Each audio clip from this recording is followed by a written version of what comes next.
here we are. Look at that graphic. June, the soul's call is our theme for June. And today's topic is lean into the discomfort. Lean into the discomfort. Next slide.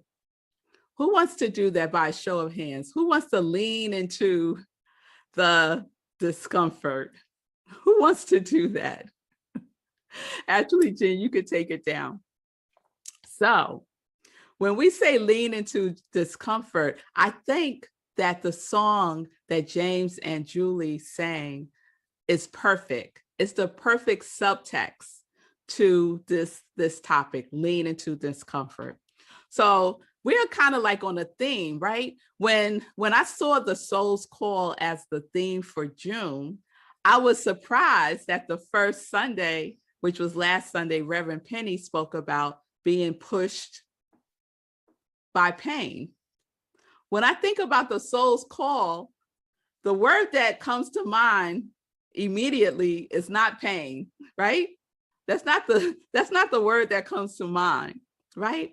But we started with being pushed by pain. And Reverend Penny shared that she sits with pain, asking, what is it trying to show me?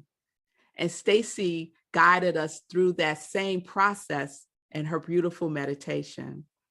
So I kind of view pain and discomfort as kissing cousins. They like to hang out together, right? And as they hang out together, they both are whispering to each other about us. They're talking about us. Pain and discomfort are always talking about us, right? Trying to get our attention. So I looked up the definition of discomfort. And the definition is anything that is disturbing or interferes with comfort. Anything that is disturbing to or interferes with comfort. And the origins of discomfort is discourage, pain, to sadden, and grieve. So I thought grieve was interesting, that grieve would be there, right? And when we think about our soul's call, and where we're not answering our soul's call, I imagine the soul kind of grieving a little bit. Because the desire of the soul is to be expressed through us, yes? So can you think of a time when you felt discomfort? Anyone think of a time when you felt discomfort? I see some hands, yes. Those of you who are watching us on Facebook Live or who will watch us later on, can you think of a time when you felt discomfort? We've all felt discomfort.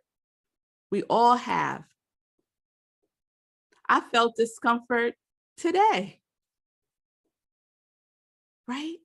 I felt some discomfort today. So sometimes our feelings of sadness and discouragement is really discomfort in disguise, right? I have a friend, whenever I speak to her, she tells me, I say, how are you feeling? She says, I feel kind of sad. I feel kind of sad. And maybe that sadness is some discomfort of something that is seeking to be expressed, right? Are we grieving our unexpressed true self? Is that what we're grieving? Our unexpressed true self? So have we become comfortable with not being who we are? Have we become comfortable with playing small or shrinking ourselves or dimming our light for whatever the reason? Have we become comfortable doing that? And what does it take to disturb that comfort? Something usually comes, right? When we think about our spiritual growth, when we think about the times that we have learned big lessons, they usually come wrapped up in a pretty bow of pain and discomfort. It's rare, it happens, but it's rare that we really get the lesson through things that are pleasant, right? We can, y'all. It's not impossible, but our human conditioning oftentimes have us experiencing those growth pains through pain and discomfort. So like Reverend Penny said, for many of us, it takes pain and suffering to wake us up. So Carl Jung says, there is no coming to consciousness without pain. And I'm really one of those people who believes comfort is kind of overrated. I'm not big on, comfort, really. It's a little overrated. And so a lot of times I feel most comfortable when I feel some discomfort, because it keeps me alert and aware. It keeps me in a place of looking, of seeking, right? It keeps me from just going with whatever is happening. Discomfort keeps me a little bit on the edge. Yes? So I love the way that CSL describes this month's theme. Jean, you could put up that slide. They said, CSL said, who looks outside dreams, who looks inside awakens. The soul's call is this deeply intimate, challenging, exponentially powerful, and globally beneficial work we are invited to do daily. Globally beneficial because when any of us awakens, it affects and evolves the global consciousness. Thank you, Jean. So yes, awakening is uncomfortable, but we have a global responsibility to do so. So it's not just about us. It's about the world. It's about the world, right? It's about awakening to our work. It's about awakening to our work that the world needs. And I talk about this very often because what else is there to talk about? When you get down to it, what else really is there to talk about than us being the true selves that we are and expressing that in the world because the world needs it, right? Globally, global consciousness, yes? So yes, it's uncomfortable, but imagine if the change agents of the world waited until they felt comfortable and waited until all the conditions lined up nice and neatly for them before they took any action. Imagine that. Just imagine that. Imagine if Harriet Tubman said, I'm going to wait until the conditions are perfect, like, good weather and certainty before she became a freedom fighter. What if Reverend Martin Luther King waited until things calmed down before he marched? What if Tarana Burke waited to say "Me Too" in 2006 to raise consciousness of women who had been abused? And that lit the flame for a social movement against workplace sexual harassment and violence towards women. What if they all waited until they felt comfortable? Imagine the world. We talk about global consciousness. Imagine if they waited. Slide, please, Jean. So if humanity is to awaken to its spiritual magnificence and a world that works for all, our discomfort must become our guru. Individually and collectively, we must dive deeply into the areas we shy away from. And that could be politics, privilege, Black Lives Matter, spiritual activism. What are you shying away from? Thank you, Jean. What are you shying away from? That very thing that you are shying away from is the very thing that you need to embrace. Some of us think, I don't know what that is. What are you shying away from? That is the thing. That is the thing for you to embrace. And yes, it is uncomfortable. And we're leaning into it. We're leaning into that discomfort. So like Harriet and Martin and Tarana, we can't wait. We can't wait until the conditions are perfect. The beautiful song that James and Julie sang, what if I could do, what if I did, what would I do if I knew I would not fail? What would I do if I knew I would not fail? Trust in the hero in me. Oh, I love that. Trust in the hero in me. What would I do today if I was brave? So transformation is the running mate of discomfort. Just like pain and discomfort are cousins, kissing cousins, transformation and discomfort, they hang out together.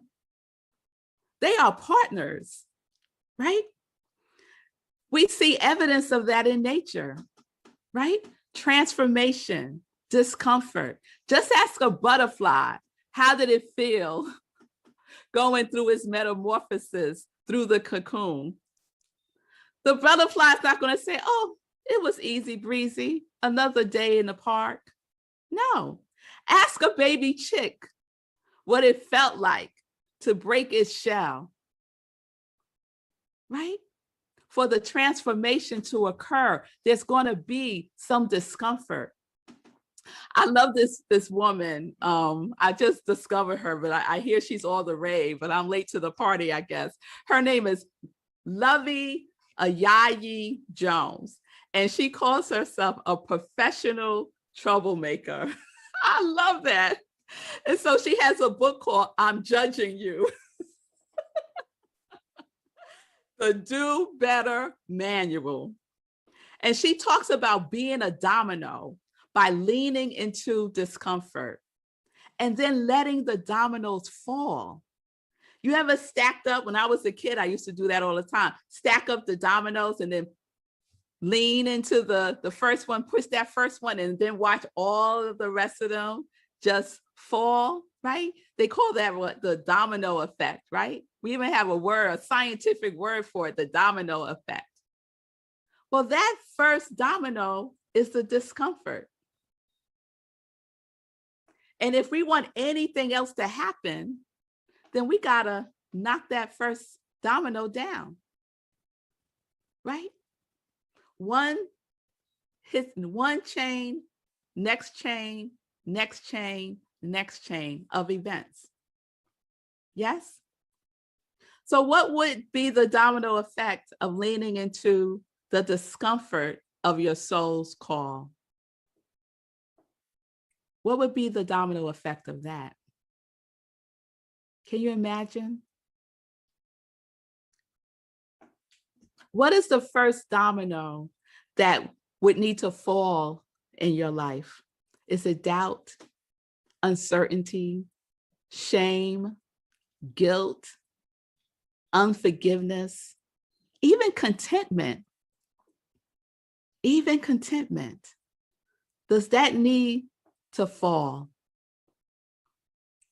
So consider what needs to be sacrificed in order to maintain comfort. So much is sacrificed to maintain comfort, to maintain the status quo.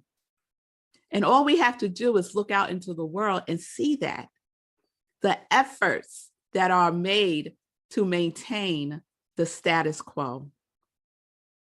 So what is it that you are not speaking in the name of comfort? when you're out and about in the world and you see something, do you give voice to it? Or do you choose to stay in comfort, to stay in the status quo? What is it that you're not doing in the name of comfort? What is it that you're not accepting in the name of comfort? And what are you accepting in the name of comfort? What are you foregoing in the name of comfort? What are you not healing in the name of comfort? What are you not giving and what are you not receiving in the name of comfort? Leaning in requires a shift towards the thing that is at the cause of the discomfort. Lean into it. Lean all the way into it and let that first domino fall.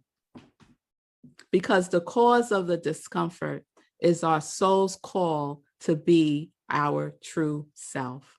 Lean into your soul's call. You know, I love the book, The Dream Giver by Bruce Wilkinson. And it tells the story of a person named Ordinary who lives in the land of the familiar. And Ordinary wakens up one day from a dream about his gift, right? His soul called to him in a dream.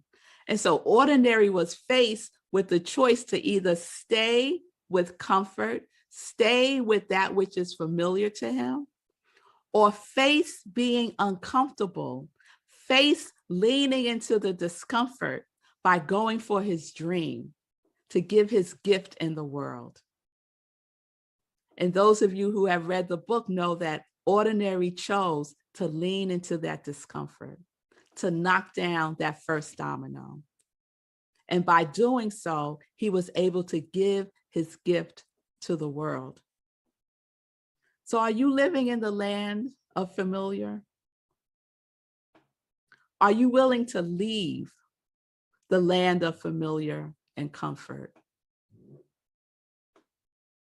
Are you willing to leave? That's the most important question. Are you willing to leave? Not if you're ready. Because how often do we really, truly feel ready? Most of the time, y'all, I don't feel ready. I don't feel ready, right? And a lot of times that's where we stop. Oh, I'm not ready. So we stop. And then we go back to the land of the familiar. But all that is asked is that we be willing, right? Because, you know, ready is overrated too, y'all. Being ready is also overrated. So I read this book, Draw the Circle, a couple of months ago. And it's a 40-day prayer challenge by Mark Batterson. And I love that he has a chapter called Go, Set, Ready. And I just want to share a little bit with you as we think about leaning into the discomfort. He writes, "You'll never be ready. I never have been ready, and I'm sure I never will be ready for anything that God has called me to do. This does not mean I haven't prepared myself. I worked hard getting an education, but I've come to terms with the fact that I'll never be ready for anything God has called me to do. And that's okay. God doesn't call the qualified, he qualifies the call." I love that. God doesn't call the qualified, he qualifies the call. There is an old adage, ready, set, go. We're all familiar with that, right? Ready, set, go. And I know it's predicated on the importance of preparation, but I think it's backwards. You'll never be ready. You'll never be set. Sometimes you just need to go for it. So he says the sequence of faith is this: go, set, ready. Go, set, ready. I think about Moses, right? Imagine if Moses waited until he was ready. Moses had some stuff with him. You know Moses, right? Yes. So Moses, he's the perfect example of someone leaning into his discomfort. Moses had a speech impediment. He wasn't an eloquent speaker, right? And so when God said, go tell Pharaoh to free my people, Moses was like, me? Don't you see I have a speech impediment? I can't go talking to the Pharaoh. I got to read this to y'all. So this is from the book of Exodus. Now, when the Lord spoke to Moses in Egypt, he said to him, I am the Lord. Tell Pharaoh, king of Egypt, everything I tell you. But Moses said to the Lord, since I speak with faltering lips, why would Pharaoh listen to me? Then the Lord said to Moses, see, I have made you like God to Pharaoh, and your brother Aaron will be your prophet. You are to say everything I command you, and your brother Aaron is to tell Pharaoh to let the Israelites go out of his country. Moses and Aaron did just as the Lord commanded them. Moses was 80 and Aaron 83 years old when they spoke to Pharaoh. So not only did Moses have a speech impediment, he was 80 years old, y'all. He was 80 years old. But God said, go do this. His soul called, go do this. And everything that needed to happen was taken care of. Aaron will speak for you. Aaron will be your voice. So whatever it is that you need, if you think you have an impediment to doing that thing, I'm telling you right now, that spirit will provide everything that you need to be able to do that thing. Maybe it's partnering up with someone else, like Moses partnered up with Aaron. We won't know because we still got that first domino standing there. We haven't knocked it down yet, right? So it's time for us to move.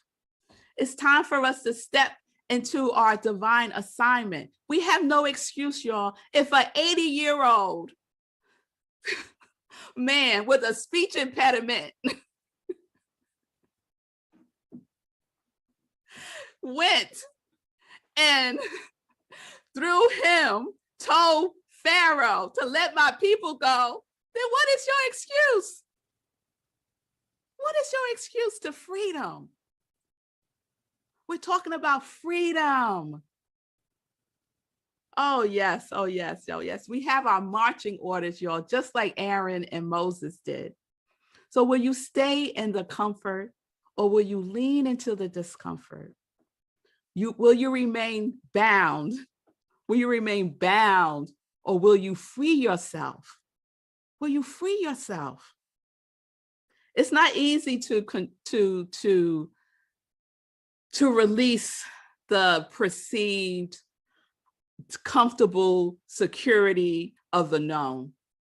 The known is quite cozy, isn't it? With the uncertainty of the unknown. There is uncertainty in the unknown, right? Slide, please, Jean. But W.H. Murray said, the moment one definitely commits oneself, then providence moves too. All sorts of things occur to help one that would never otherwise have occurred. a whole stream of events issued from the decision which no one could have dreamed would have come their way. Oh, that's beautiful. Thank you, Jean. All sorts of things. You knock down that first domino, and all sorts of things will start to happen that you don't know right now, right? But all it takes is making that commitment and knocking it down, knowing that providence is there with you. So we don't need to feel comfortable before we do that which is uncomfortable, right? Stop allowing whatever you see as your impediment stop you from doing what is yours to do and from answering your soul's call. I'll give you another example. So we got Moses, right? Freeing the people. And then we got me on roller skates. Same thing. So I went roller skating last week. I haven't been on skates in probably 30 years. But in my mind, I am like the roller skating goddess. In my mind, right? I get to the roller skating ring, got the skates on. I'm there with some of my girlfriends. We're celebrating one of my girlfriend's birthday. And everyone is talking about how afraid they are to get on. Because we all grown women, all right? We all afraid to get on get on the skating ring to skate around. And so I'm standing up. And I'm feeling pretty good because I'm standing up on the skates and they're all sitting down, right? No one has like ventured out there yet. And I'm watching the children go by on the skates and they're falling and they're getting back up and they're, doing their thing. And I said, I'm going to get on this skate ring. I don't care that I feel uncomfortable and wobbly, right? Because if I just keep standing there looking at people skate around having fun, then I ain't gonna go nowhere. I would have just been there with skates on, and that's it. Did I go to the skating ring just to put skates on and stand there? No. Did you come into this world with your gifts just to have your gifts and not share them? No, right? So I got out there on the skating ring and I was not the skating ring goddess as I had imagined in my head. And that's okay. I only fell one time and I got back up and I kept going around. But it was very uncomfortable. It was very uncomfortable. But the longer I did it, the more comfortable I became, the more confident I became. I don't think I actually ever became comfortable, actually. I just became more confident. I became more confident about it, right? And, we was out in Long Island. I found a skating ring in Yonkers. So I am about that skate life this summer. That's what's going to happen this summer. Because I will be that goddess, that roller skating goddess that I imagine in my head. Oh, yes, I will. Oh, yes, I will. So it doesn't matter. Moses, freeing, you doing what God said, and freeing the people. Red Melissa at the skating ring, skating around. It don't matter. It doesn't matter what it is, big or small. In the mind of God is all one thing.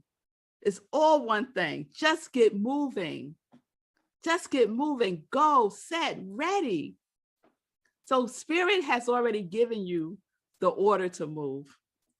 Are you willing to follow Spirit's lead? Are you willing to go, set, ready? Are you willing? So I love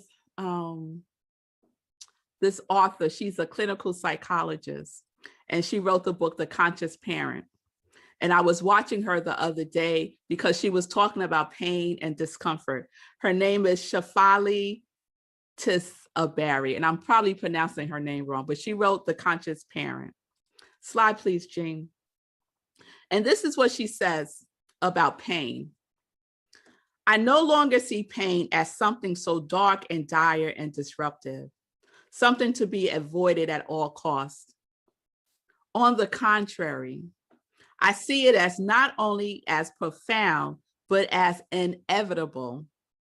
And not only as just inevitable, but as intrinsic. And not only just intrinsic, but vital. And mostly as one of the most powerful portals of consciousness we can have. Remember, Carl Jung said, there is no coming to consciousness without pain. It's profound, it's inevitable, it's intrinsic, and it is vital, and it is a powerful portal of consciousness. So it's time for us to lean into that. Lean into the profound, lean into the inevitable, lean into the intrinsic, lean into the vitalness of life, lean into your consciousness and answer your soul's call. So I want to close with this. You can keep the slides, the next one, please. So what can you use as some tools, right? Well, I have the perfect tool, your Wi-Fi. Oh, yes, we're going to use Wi-Fi to lean into discomfort. And Wi-Fi stands for willingness, intuition, faith, and integrity. The next slide, please, Jane. So willingness is about staying awake by staying connected to the source. You know, when your Wi-Fi goes out, what happens? If you're connected to the Wi-Fi and it goes out, what happens?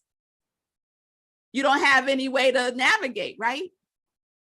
So let's stay connected to source, because then we'll have ways in which to navigate, right? Stay connected.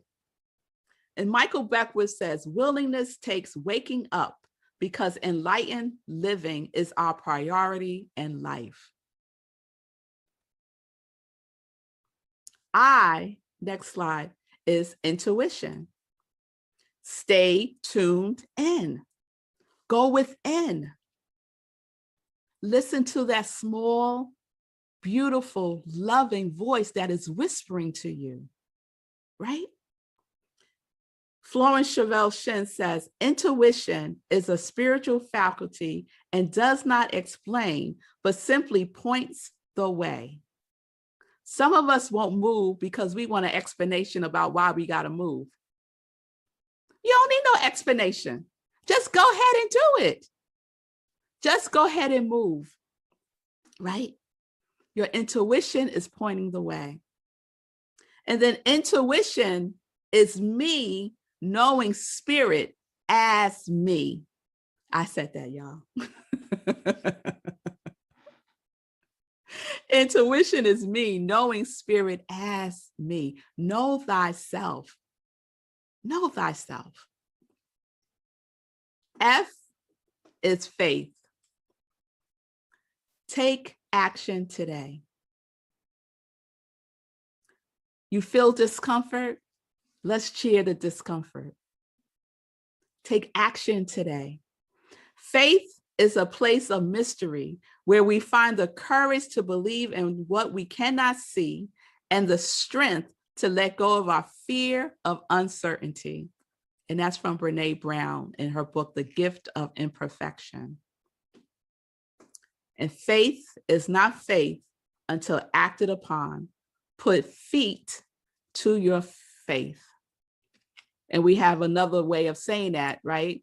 Ernest Holmes said, treat and move your feet, right? That is faith. That is faith. And then I, integrity. Be your true self by being true to your true self. Be your true self by being true to your true self. Integrity simply means a willingness not to violate one's identity. Who are you? You are an individualized expression of the divine. Don't violate who you are. Don't violate it. Knock down that domino. Answer the call. Do what is yours to do. It's a global consciousness. It's about all of us. All of us. So what you do matters. What you do is important. What you do affects everyone. So don't deny it any longer. Let's lean in. Lean into the discomfort.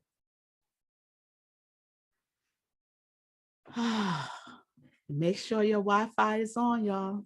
Turn on that Wi-Fi. Yes, every day, every day. So let's take that into spiritual mind treatment.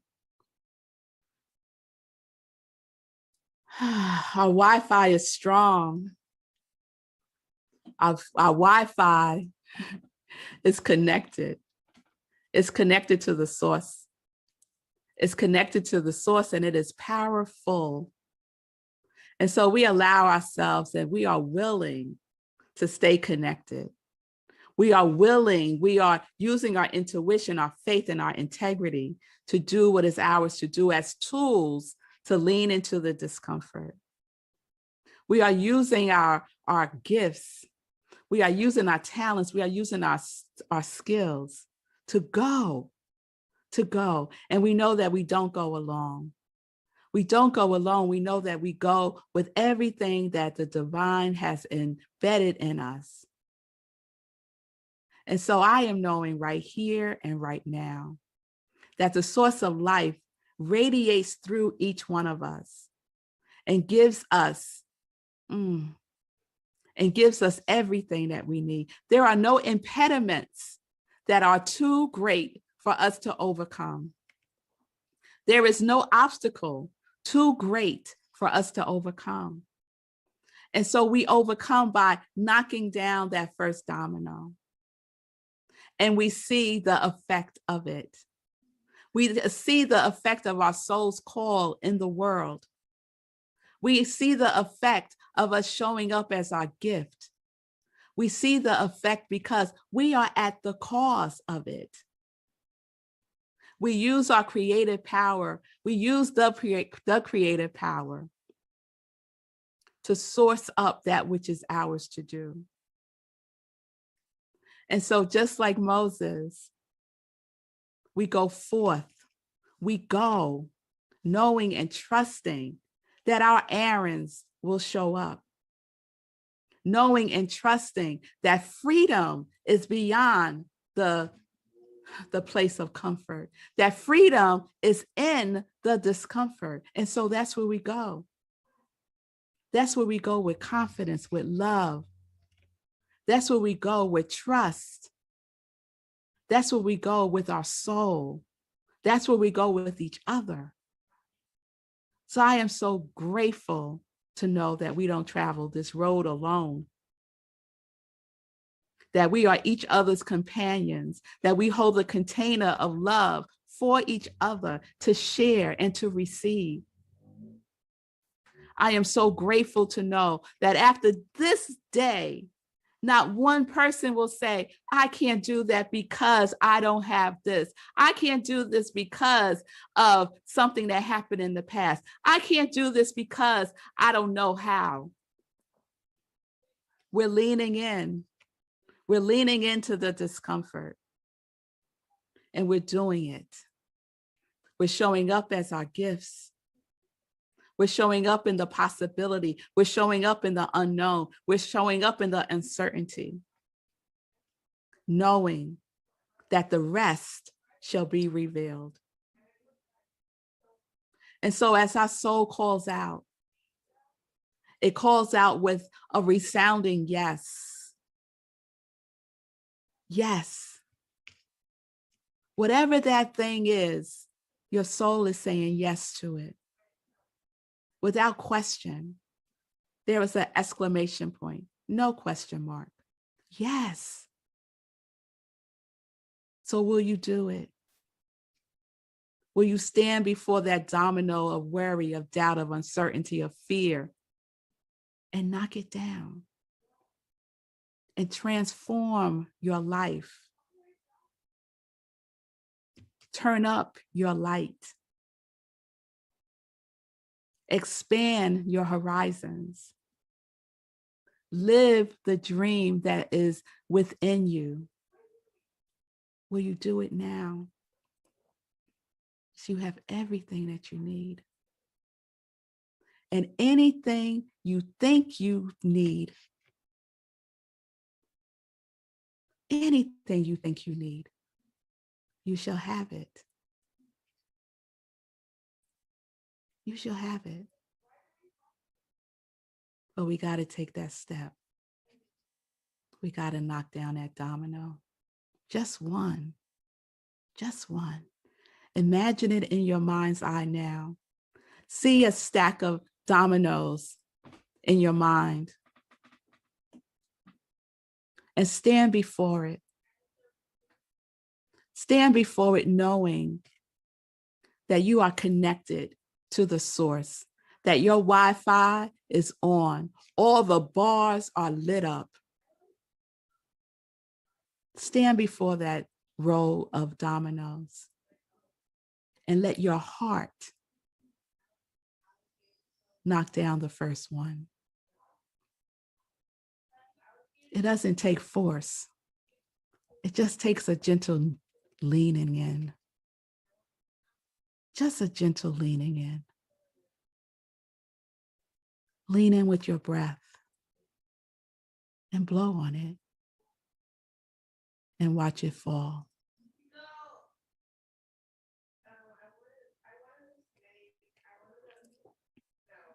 And as it falls, you will be guided to the next thing. Guaranteed. Guaranteed. So I am grateful. I am grateful for the presence of discomfort and pain and the message that it brings with it. It's not empty. It's not nothing. It is everything. And so knowing that everything is working together for our highest good, I release this into the law that always says yes, knowing and trusting that it is complete, that it is whole, that it is perfect, and that it cannot return void, but returns with the overflow of more. And so it is. Ashe and amen.